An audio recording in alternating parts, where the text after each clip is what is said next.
this for an hour. And then, babalikan ko kayo guys. Bye! So guys, this is my current hair color. I dyed 3 months ago and as you can see, tumubo na yung roots ko. Siguro mga 1 inch na siya and pangit na siya tingnan. So I decided to dye my hair again. So today I will be using this LABO in olive green. So last time I also used LABO, but that was I think light ash yan. So ito yung color niya. Pangit na siya. So let's try kung kukulay itong olive green sa buko since dark yung hair ko. Yan, ang dami niyang tumubo. So, let's do it guys. Let's see after 30 minutes kung gagana ba talaga siya. Bye! So, start na tayo guys. Ito na siya. Na-mix ko na to. Ready to use. And then, yung gloves nila. So, mabilis lang siya i-apply kasi para lang siyang shampoo. Lalagay mo lang siya sa hair mo. And then, nasuklay ko na din yung hair ko. Pero to make sure, dapat walang tangles kasi mahihirapan tayo mamaya. So, unahin natin yung, sabi dito, ilagay lang lahat. Basta basain mo. Hala!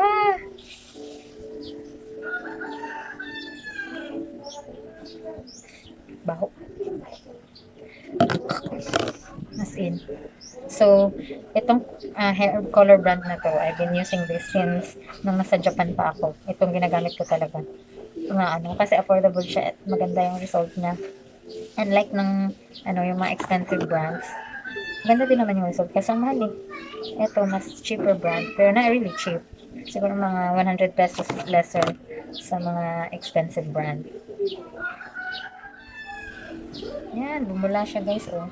Look. Para siyang whipped cream. Well, whipped naman talaga to. So, ginagawa ko, pag ito yung na-apply ko, nilalagay ko lang siya lahat all over. As long as ma-cover niya or mabasa niya yung lahat ng part ng buhok ko, okay na yan. And maganda to kasi you can do it yourself without the help of others, especially when you're living alone. So, you don't need someone else to dye your hair.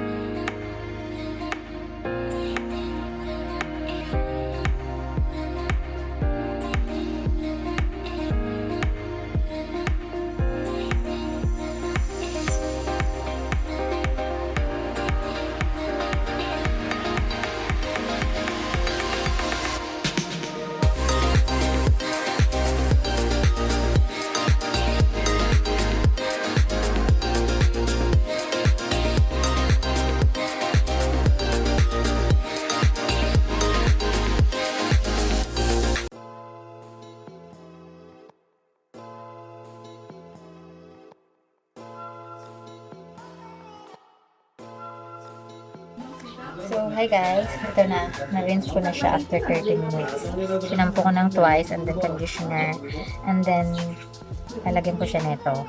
After neto, ida-dry ko siya ng blow dry.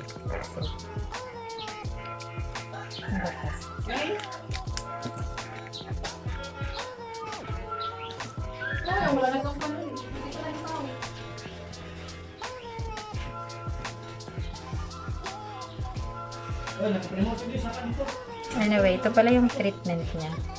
After neto, no need na siyang i-rinse.